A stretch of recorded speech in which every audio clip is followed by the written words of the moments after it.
Okay, so I didn't want to make this video, but I feel like it is necessary for me, actually, personally, for my hobby, that I need to get out my grievances with the new codex.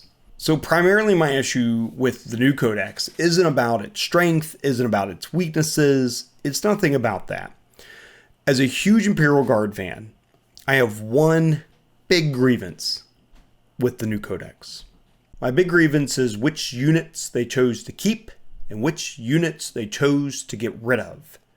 And I'm going to point out where at one point it doesn't seem to make any sense. So what GW has been doing is they have been reworking two things. If they don't sell a model for it, it goes away.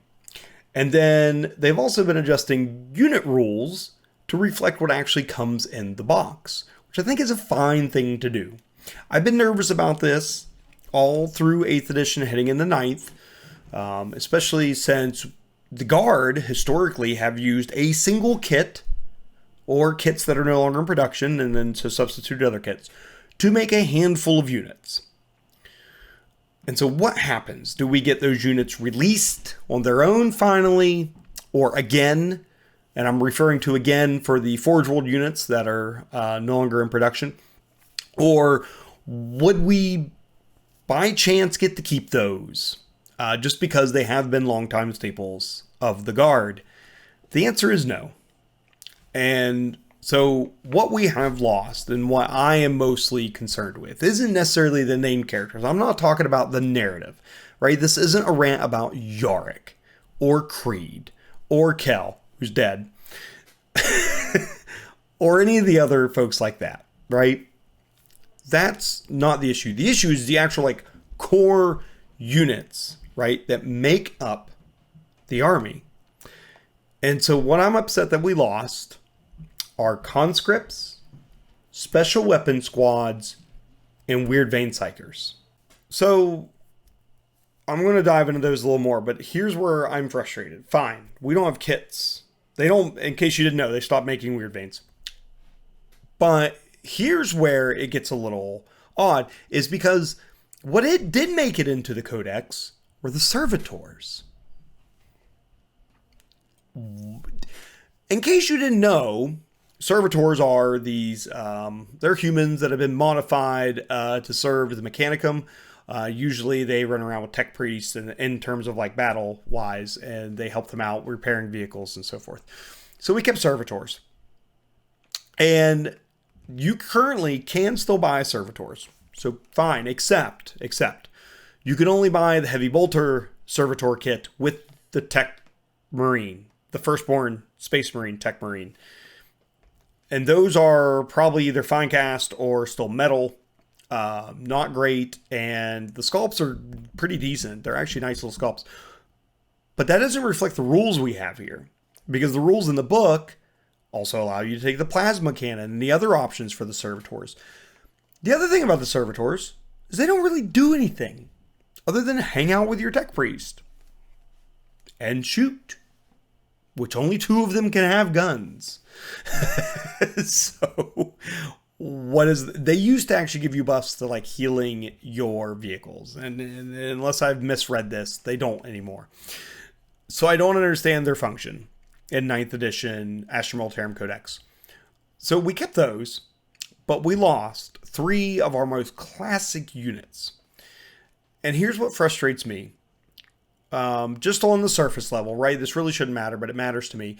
Is a lot of us big Guard players, myself, Cadian Shock, Mordian Glory, and there's dozens of others out there that are absolutely fantastic, have all been pushing conscripts through 8th edition at some point or another, or the whole edition. And I think that's been a fact. They have been great. And they've been great in our non-codex play of 9th edition. Putting 30 bodies on an objective felt very narratively accurate, and it also was effective, but it wasn't overburdensome, especially after they nerfed the Commissar 3 times. So they even did a thing where in the Rising Tide book gave us stratagems to buff our conscripts to be white shields, so where they receive orders better and so forth. I loved that. I thought it was absolutely fantastic and tied right in to where the Codex should go. But it didn't. So now, there are those of us out here, and I know there's plenty of you all, because people who follow me, people who follow Cadian Shock, people who follow Morning Glory, and everybody else, you've been collecting conscripts. And now we have these blobs of 30 models without special weapons, without sergeants, without voxcasters. And so that's where I'm a little bit frustrated, is because to modify those 30 models to then be usable now in the new codex, they need sergeants, they need voxcasters, they need special weapons, unless you want to run them war gear light, which has its advantages but also has some disadvantages, because they expect you to take extra war gear, and that's kind of baked into the unit costs. So the minimum cost for an infantry squad is 65 points. At 65 points, I would expect that you would take a heavy weapons team and maybe a plasma or melt-a-gun or flamer, along with a voxcaster, along with your sergeant. Why wouldn't you? So the other thing is the Weird Vein Psychers. This one I'm really frustrated about, because I thought Weird Vein Psychers shined in 9th edition pre-codex. We got the greater good stratagems, the psychic chorus, you could buff them with a Primaris Psyker, and they were a guaranteed smite. You could hit your opponent, guaranteed mortal wounds, unless they did deny the witch. So, which I really loved when I played the Tau on Slider Games YouTube channel. I would take my Weird Vein Psychers, and I knew he couldn't deny me, so it was fun. But it wasn't overpowering either, right? It's not like Guard is known for their amazing psychic phase. And then now they're just gone. And for those of us who collected them, what do we do with those models? I already have 3 Primaris Psychers. I already have Astropaths, because I sometimes would take all 3 units in a list. And you take Weird Veins in big batches of 6 or 9. You could take them as little as 3, but it's risky. And really, to get those auto smites, you took them in units as 6. So what do you do now? Where are we at? And really, they're just kind of out of production models that are going to sit on the shelf for the most part. I don't really want to get rid of mine. They're a cool thing. I've painted up. I'm really proud of them. But I'm not really going to get any use out of them, because I'm going to run my Primaris Psychers and my Astropaths, the actual models for those. So I don't know where they function now. The last thing is the special weapon squads. So I have a lot of these. Forge World used to make them, and they particularly came with the Harsh Environment kit, the Cadian Upgrade Harsh Environment kit. And they were their own set. So you would get the Harsh Environment mask, you get this cool backpack, and then they would come with 3 torsos that were like built in with a plasma or melt-a-gun. And there were other options too in the Codex to take sniper or flamers or other special weapons. But Forge World at the time that I started playing still made the plasma and melt-a-guns. I collected a lot of those. I even had a fan send me a blister pack, which I greatly appreciated, and I've painted them up, and I've used them in almost every game. I thought it was a great way to make a unit that did one thing, and one thing really well. And that's what frustrates me, is now we have these Swiss Army knife infantry squads, which is fine if you want a Swiss Army knife. I like a Swiss Army knife, but I also need that unit that does that one thing really, really well. And so now to do that, you have to take either Scions or Khazarkans. So it's not that we don't have a unit that can do it. That's not the case. But I like that we had smaller units that were very specialized to do one function. It was especially a lot of fun too for folks who wanted to take triple flamer special weapon squads and drop them out of a Valkyrie. You could fit 2 of them in a Valkyrie, and then you have 6 flamers within flamer range coming out, and it felt really cool. But it wasn't really broken either. It's why you didn't see them in competitive tournaments everywhere, right? These weren't things that were problems, but they are things that we have lost simply because Games Workshop and Forge World no longer produce models for them. That puts us in an interesting place going forward for those of us who have collected these things.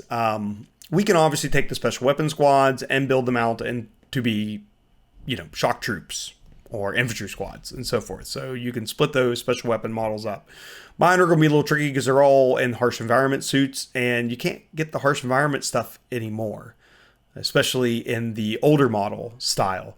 Newer models are going to come with the harsh environment masks, so the protective masks that they wear with the gaskets on the side and everything. But we don't have an option for the older kits anymore, so if I want it all to match and be uniform, I'm going to have to do some eBay scrounging, or even worse, I'm going to have to go to like the black market of recast. And I don't really ever want to do that. That's not why I'm here. I like collecting from GW and I like collecting from Forge World. And so it has put me in a spot where I really like the aesthetic of my models. I want them to all blend and match. And I'm not sure how I'm going to make that happen now. But I'm going to try. I'm going to try to figure it out. The other thing is, too, it's just reworking all the white shields, which I think could be fine. But that's going to be a headache, especially at 65 points for an infantry squad, which I think is the cheapest way to work your conscripts back in. That's going to be really hard to get all those models, and especially since we already have those squads, too. So that's going to be a lot of work to build and paint a bunch of new models to get all of your 60 or 90 conscripts back onto the field without really doing some other major reworks. So that's it. I just had to air my grievances. I think this is a fantastic codex. I think we have tons of potential. I don't think it's too complicated. I think it has just enough grit and just enough complexity for those of us who've been in the hobby for a while and for new players to appreciate it and to do great things with it. I think overall it's really wonderful. I just had to get it out there. You all know, I mean, look, right there. My big collection, right? I've been collecting Guard for almost a decade now, and almost solely Guard. I don't paint or prep any other armies hardly at all. And I'm really passionate about this project. And now I have to rework a lot of it. I mean, a lot of it. Because losing conscripts, special weapon squads, and weird veins is a lot of models for me. It's almost 100 models that I now have to figure out how to make work. Because I don't want them to just sit in a box.